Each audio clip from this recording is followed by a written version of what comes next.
Update, entitled Sister-in-Law Wants Custody of My Baby. Original post. Background, me 36 female, sister-in-law 40 female. I've been married to her brother for over 10 years, and there's always been some jealousy and resentment from her. She always felt like he had a life she wanted. Not necessarily with her brother, but the marriage, family, job stability, etc. I have 3 kids, 10 female, 8 male, and 3-month-old baby girl. She got married last year, and they decided to start trying for a baby. But she was unfortunately told that she can't have children naturally. She was understandably devastated, and the family comforted her as best as we could. We recently had a family dinner, and in the middle of it, she says, "OP, I think it's really unfair that you got to have 3 kids and I can't have any. Your baby is my last chance to raise a child, so I think you should give her to me during the week so I can create a motherly bond with her, and you can have her on weekends." Before I could respond, the entire table erupted with everyone talking at once, so I took my older kids upstairs. When I got back to the dining room, her husband was asking what the hell is wrong with her, and why would she even think to ask that? She was trying to justify herself when I asked them to leave. I also said that she's no longer welcomed at my house or around my children until she gets help.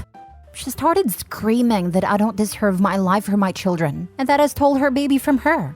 Her husband and mother-in-law kept apologizing and dragged her out of the house still crying and screaming. Now my kids want to know why their aunt wants to take the baby. Now for the top comments before reading the update. Jesus, stay safe. At least the rest of the family recognize her craziness. I had the same thought. Usually in stories like this, the family backs the crazy one because they are the golden child, etc. It's because the sister-in-law showed her butt and OP has the actual grandkids. I don't know. My family would not support me if I pulled that with my sister-in-law. I think most normal people would be horrified. I don't think it's just because OP has the grandkids. I hope that my family would support a family member like that, in a sense that I hope we would all be very clear with, you need help urgently and we're all going to support you if you get psychiatric help. Also, don't come close to the kids anytime soon. But then again, we are a tight-knit family for the most part, and if one of my loved ones went off the rails like that, I'd be very worried. Tough love all the way, but also try to get them help. But definitely back OP in the situation and remove sister-in-law from the house. Basically support OP, but also maybe not instant drop your daughter/wife if your husband/mother-in-law. And instead, talk to her into getting help. If she refuses help, then it's a different story.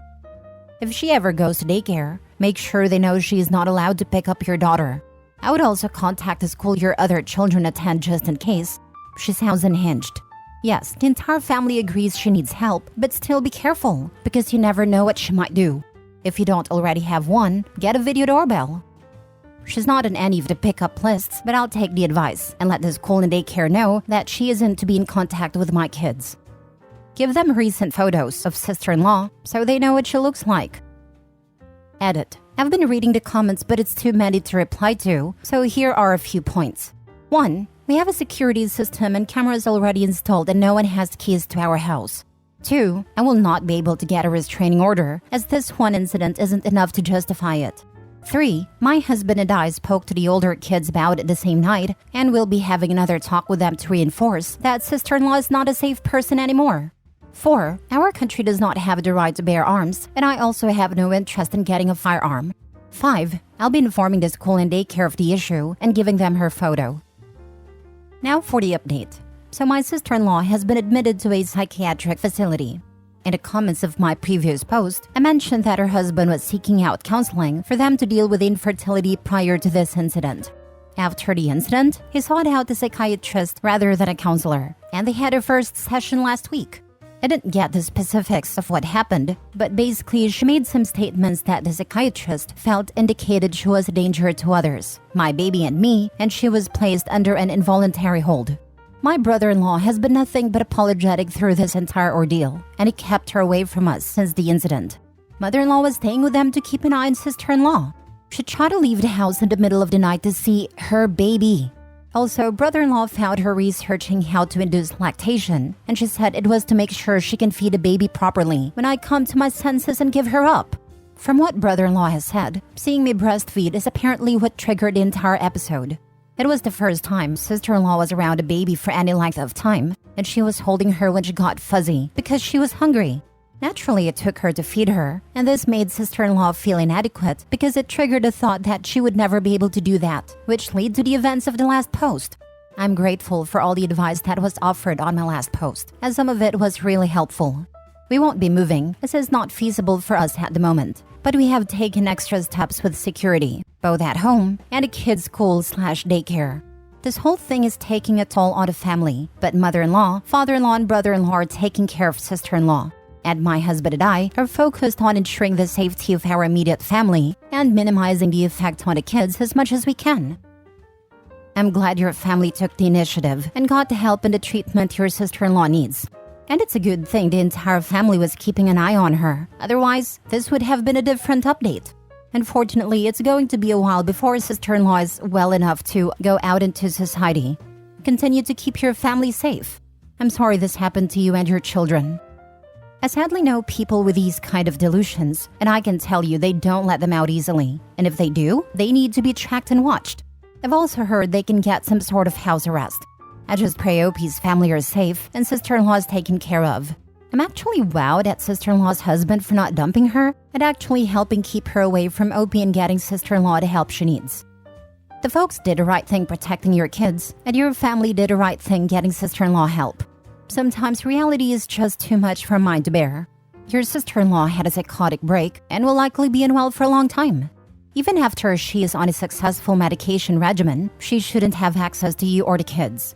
One missed med or one trigger can initiate a relapse.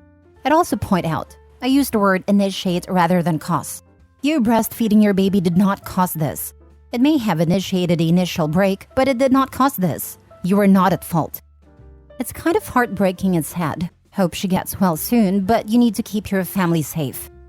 I really do hate to be the bearer of bad tidings, but please remain vigilant, OP. In North America at least, our system is so overloaded that people who need to be held longer are often released because there just isn't the space/resources.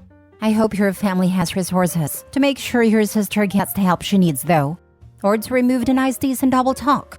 I hear rich people can set up their relatives in fancy places where they need to be for their mental health. I hope your brother-in-law has the means to do this, for everyone's sake. A 3-day hold is only to start meds. Then they release you. You get no real help, so hopefully your family's vigilant. If she's still a danger to herself or others, they may not release her. I tried to unalive myself and was held for well over 90 days. I spent 30 days in hospital until I could be placed in a proper facility, then an additional 60+ days, which included a stint in physical rehab for the reason I tried to end it, before being placed in a step-down rehab facility. That included intensive mental health assistance, plus meds, until they were assured I was safe. Thank goodness we have a good health insurance. It didn't cost us anything beyond an inpatient confinement fee, which was a fraction of the entire cost. It's been just about 8 years now and the new meds work. So self-ending idea, my intrusive thoughts about self-harm make me recoil in horror and shove them away, just like I should. I'm doing incredibly well now, and things have been especially good lately. Just pointing out that if you are a danger after 3 days, you can and will be held. At least in my state. Your mileage may vary by state and country of residence, as well as availability of services. Next story. Entitled Brother-in-Law with Peter Pan Syndrome. It's long, so too long didn't read. Brother-in-law quit his well-paying job to pursue his dream career.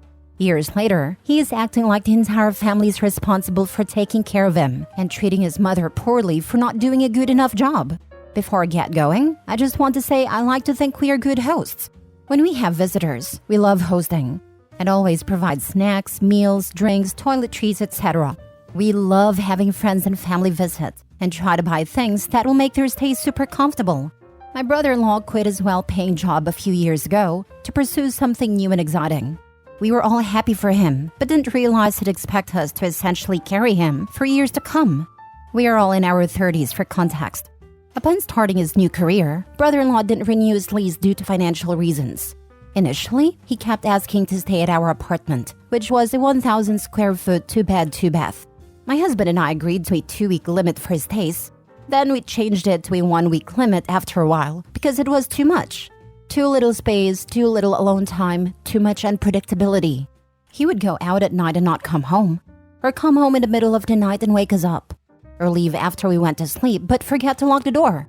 This dynamic just wasn't healthy for us. Due to the frequency and length of visits, we told brother-in-law that if he plans to stay with us, he needs to buy his own food. He agreed, but then wouldn't buy an adequate amount of food and would ask for our leftovers or access to the food in the pantry and fridge that was due to expire soon. It seemed fine at first. He was kind of like a human garbage disposal. But it got old quick when he started asking to eat non-perishables, and at this point was not contributing to groceries in any way.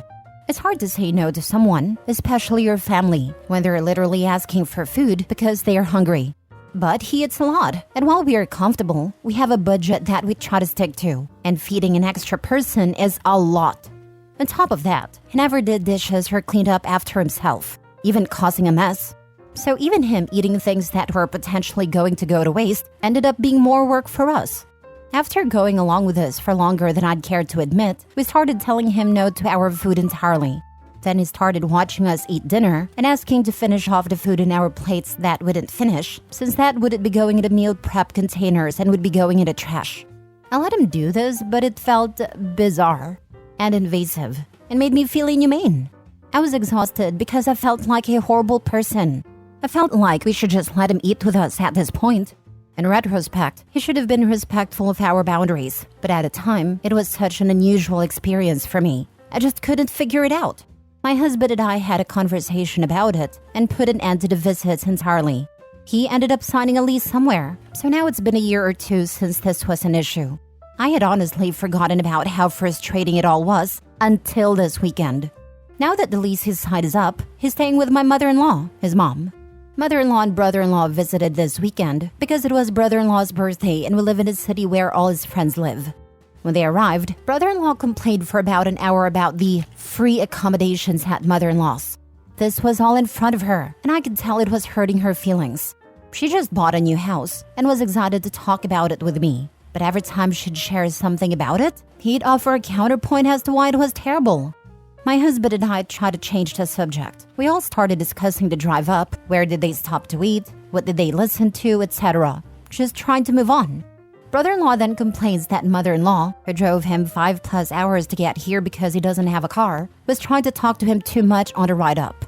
I say, well, when you're tired and driving long distance, it's nice to have someone to talk to. My husband adds that he understands because he also just likes to relax in the car. But that whenever I'm driving, he likes to make sure that I'm happy. And when he's driving, we get to do what he wants. Brother-in-law says that none of us understand the stress he's under. Spoiler alert, we all work stressful full-time jobs, and that all he does all day is answer questions, and he's tired of it. Spoiler alert again, every functioning adult also has this issue. So apparently for the car ride, brother-in-law watched television on his cell phone with the volume on the entire time while his mother drove. This weekend went by fine-ish after the first night. Brother-in-law invited several friends over to our house, which I wasn't thrilled about because our new house is still pretty small. They were nice though. We asked brother-in-law to pick up drinks if he was bringing friends over, as we weren't prepared for so many people, which he did not. Mother-in-law expressed frustration to my husband and me about brother-in-law not contributing to groceries, not being clean, etc., but I think she was trying to keep things cool, as it was his birthday. When it was time to leave, brother-in-law made mother-in-law wait an extra hour so he could finish his TV show. Then he asked her to help him pack his suitcase. Then he insulted her car. I had a conversation with my husband about it. It's not my family, so not my place to say anything to mother-in-law. But holy cow, what a weekend. It's brought up all my previous feelings, and I hate that my mother-in-law is dealing with this. I feel like the entitlement is just beyond anything I've ever experienced. My husband is already working on how he's going to address it, so I don't want to beat a dead horse with him. Just needed to vent a little more than I already did. Mother-in-law needs to stop enabling him. 100%, and she's not a pushover, so I'm surprised she let it get this far. I should have mentioned she is making him leave at the end of the month. Good for her, and do not let him even stay a night at your home. Yeah, I was just rage venting and forgot to mention that. My husband understandably loves his brother, so I have to be delicate with my anger. I would be so upset if roles were reversed, even if his complaints were true. We all have blind spots for our family. I'm glad he at least sees it too. I can relate. My brother-in-law treats my amazing mother-in-law horribly, and it is so frustrating. Right, I know not everyone has good parents, but I also know he does. And the older I've gotten, the more I've realized how valuable our time is with our parents. Mother-in-law apparently created this monster. She needs to deal with it. I mentioned in another comment that I forgot to say she's kicking him out at the end of the month. So that's good.